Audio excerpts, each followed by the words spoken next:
Pre का paper kabaddi का line touch होता है। ये पेपर जब भी हो, अपने मान के चलें कि अभी तक की जो सिचुएशन लग रही है उनके आधार पर दिसंबर के अंदर आरपीएससी मेंस प्री ले सकती है। प्री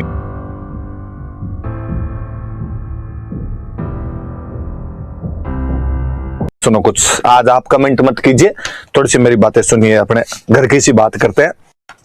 प्री की तैयारी कैसे करनी है मैं वो बताऊं। देखो थोड़ा सा, अब आप कमेंट मत करना, एक बार थोड़ा सा ध्यान देना इधर।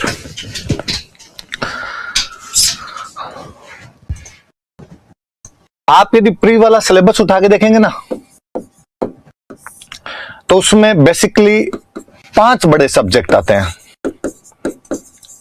History, polity, economy, geography, science, maths, reasoning 2।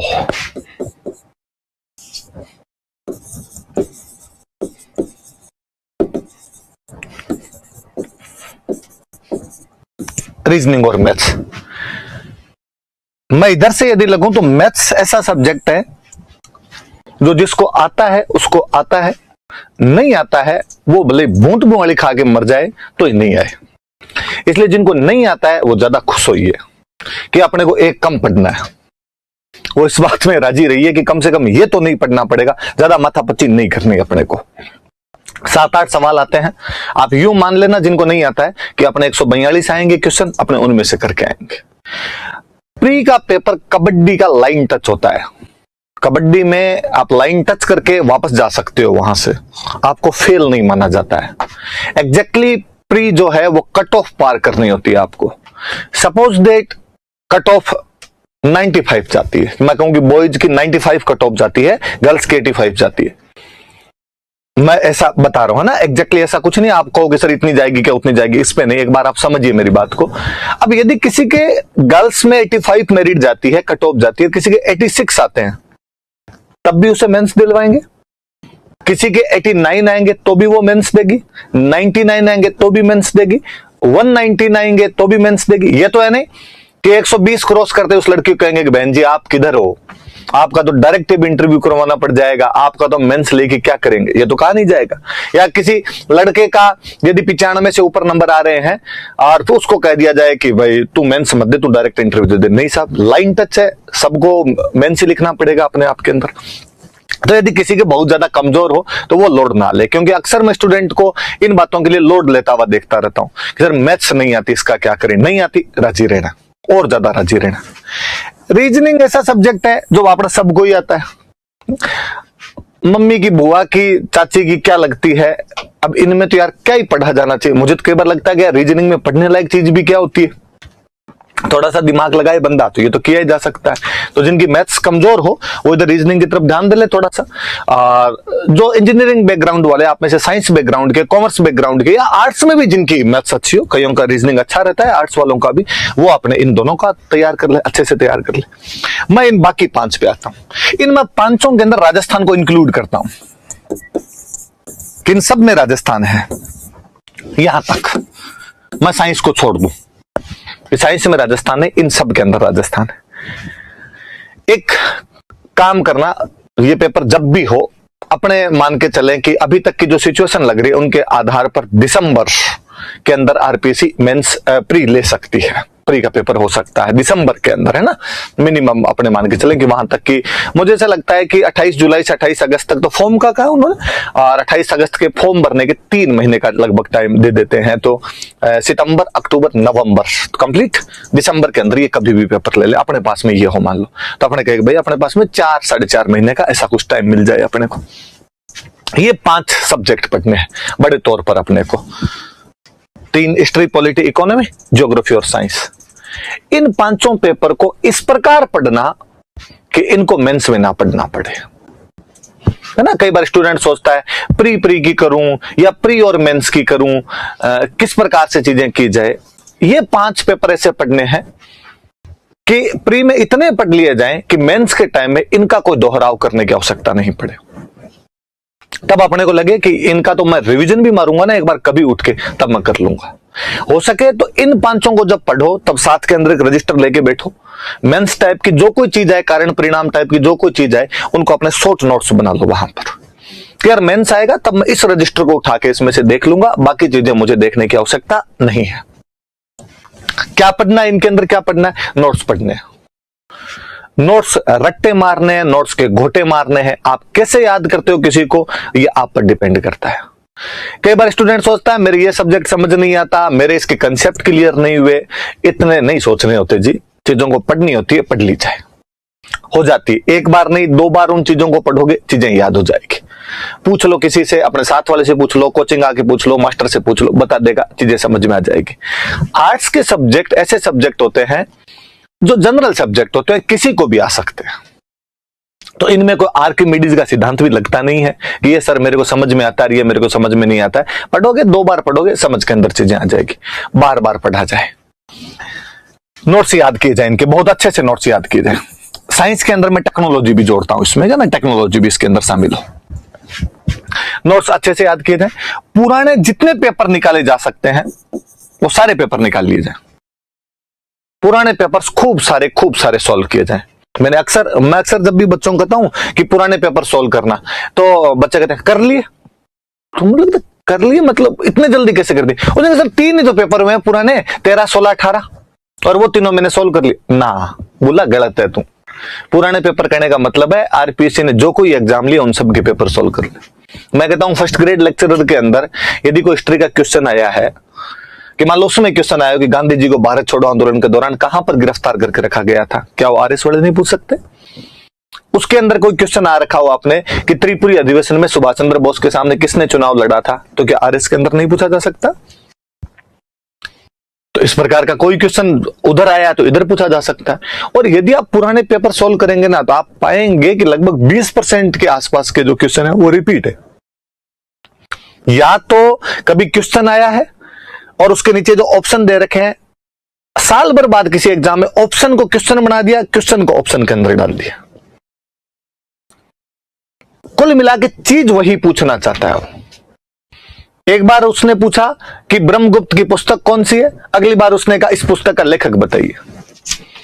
एक बार उसने पूछा ये विद्वान किसके दरबार के अंदर रहता था, एक बार उसने पूछा सुमेलित कीजिए, राजा और दरबारी विद्वान आपस के अंदर 4 दे के मिलवा लिया आपसे। सारी चीजें पढ़नी है अपने को, इसलिए इन सब में जो राजस्थान वाला वेटेज है उसको ज्यादा पढ़ना है। मैं राजस्थान वाले की यदि बात करूं तो राजस्थान वाली चीजें history, culture, geography, economy, polity, इतनी बातें होती है इनके अंदर। ये जो राजस्थान की इकोनॉमी, सब कान खोल के सुन लेना, ये जो राजस्थान की इकोनॉमी है ये हम सारे बैच के अंदर पढ़ा चुके हैं। आप में से अभी कोई कमेंट करेगा नहीं पढ़ाई, हमें तो नहीं पढ़ाई। विकास सर के जो इकोनॉमिक सर्वे के 31 वीडियो है वो राजस्थान की इकोनॉमी है। इसके अतिरिक्त राजस्थान की इकोनॉमी में कोई क्वेश्चन नहीं आएगा। थैंक यू बोलिए विकास सर को 31 वीडियो के लिए, और उनको घोट के पी जाइए, 15 क्वेश्चन आएंगे वहां से। इधर से उधर नहीं हिलेगा वो सब। आप में से कोई कहेगा इंग्लिश मीडियम वालों को अभी तक समरी नहीं मिली, अब मिल जाएगी। छठ की 14 करो तो अब कर लेना। हमारे साथ क्या दिक्कत है, हम जो हमारे पास है वो पढ़ना नहीं चाहते, हमें जो नहीं है उसकी तरफ अपना ज्यादा ध्यान होता है। हमें ये भी मिल जाए, हमें ये भी मिल जाए। हालांकि वो तो इंग्लिश मीडियम वाले जब भी कहते हैं कि हमें इंग्लिश की समरी नहीं मिली, मुझे लगता है तू हिंदी वाले से पूछ के देख, इसके पास तो समरी पड़ी, इसने कितना पढ़ लिया, इसके भी तो टेबल की शोभा ही तो बढ़ा रहा है वो। अब पढ़ लेना आपने, अब दे देंगे 2-3 दिन के अंदर, अब तैयार करवा देंगे, अब आपको समरी मिल जाएगी, वो पढ़ लेना। उल्टा मत कहता हूं, आपको कम से कम वीडियो 10 महीने पहले तो मिले। पहले तो हम एग्जाम दिया करते थे, या मेरे बाद में भी स्टूडेंट जो एग्जाम दे रहे थे, दिलीप सर पेपर से 10 दिन पहले ये क्लास लिया करते थे इकोनॉमिक सर्वे की, और उसमें से किया करते थे। और फिर बड़े वाला तो आपके पास में पढ़ा ही था, पूरा इकोनॉमिक सर्वे तो आपके पास पढ़ा ही था, वीडियो देख के उसमें से लाइनें तो खुद भी लगाई जा सकती थी।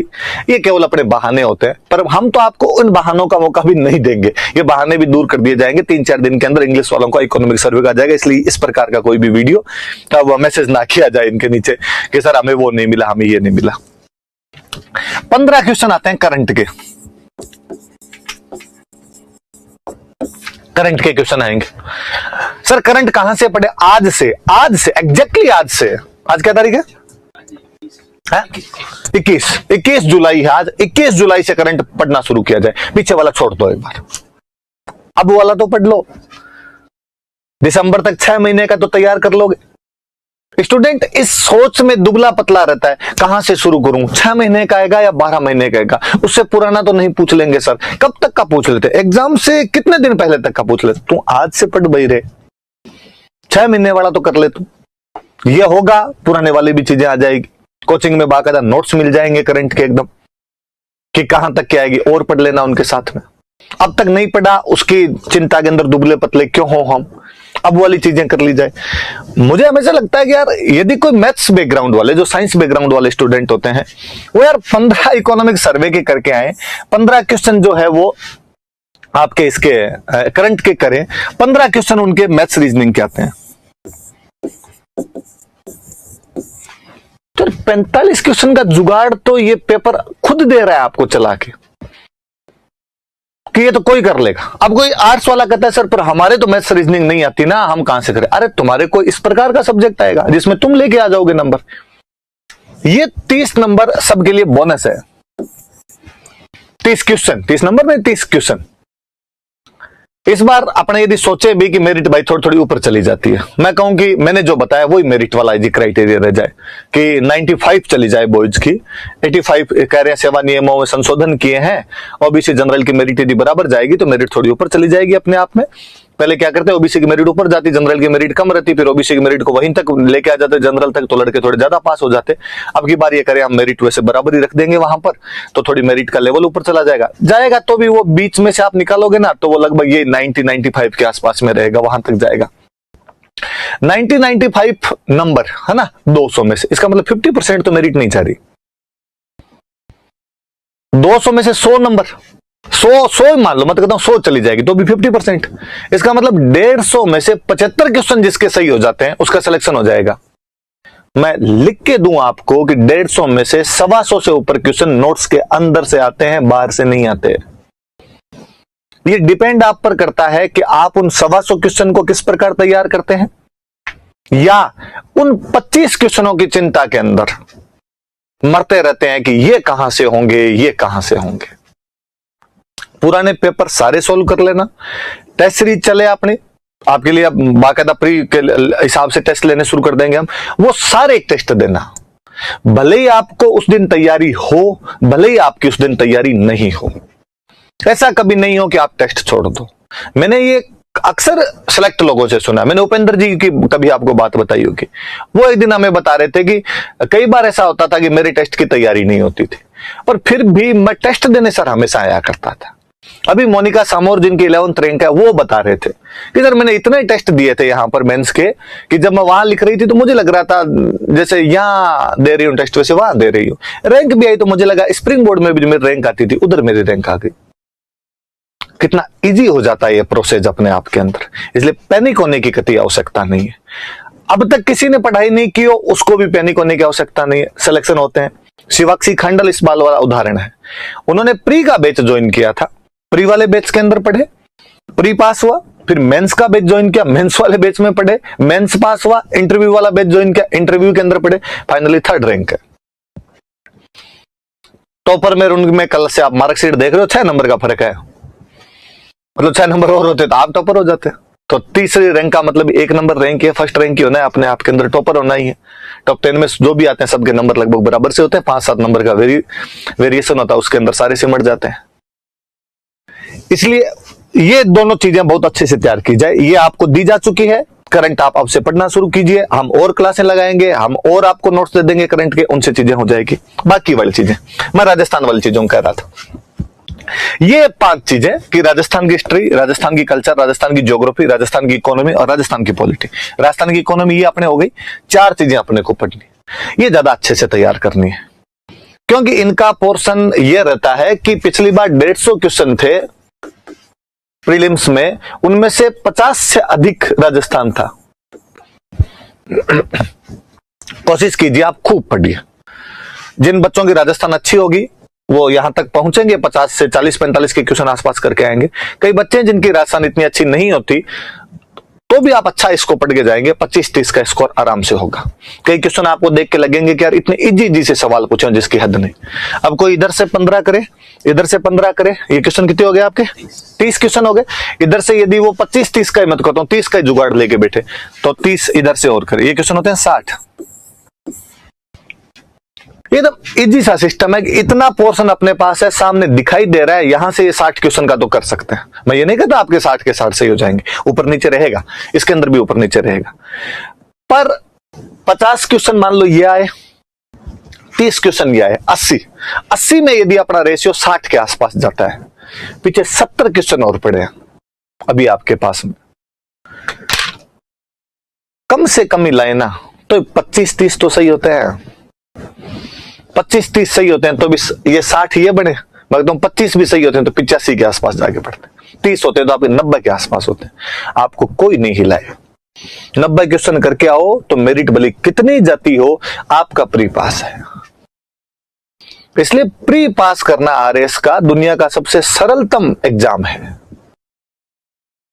आपको अपनी स्ट्रेंथ पे ध्यान देना होता है कि आपको क्या चीजें पढ़नी है, क्या नहीं पढ़नी है। स्टूडेंट या तो प्री में इसलिए फेल होता है कि वो ऐसी चीजें पढ़ने लग जाता है जो एग्जाम पॉइंट ऑफ व्यू से सही नहीं है, फालतू में ज्यादा माथा मारने लग जाता है, या इसलिए फेल होता है कि वो पुराने पेपर सॉल्व नहीं करता, या टेस्ट सीरीज नहीं देता, या टेस्ट पेपर नहीं निकालता वो, या इसलिए फेल होता है कि वो एग्जाम हॉल के उस प्रेशर को हैंडल नहीं कर पाता, वहां सिली मिस्टेक करके आता है। इसके अलावा कभी मैंने किसी बच्चे को ये नहीं कि वो पढ़ के भी गया था बहुत अच्छा सा, सही तरीके से तैयारी भी की थी उसने टेस्ट भी दिए थे, उसने टेस्ट में रैंक भी उसकी आती थी और फिर प्री फेल हो गया ना। अपवाद अलग चीज है, बाकी आपको ऐसे एग्जाम्पल नहीं मिलेंगे ज्यादा। इसलिए आप भी कर सकते हो इन चीजों को। इसलिए यदि कल से कोई आप में से पैनिक हो गया हो तो इसमें ये पैनिक होने की आवश्यकता नहीं है।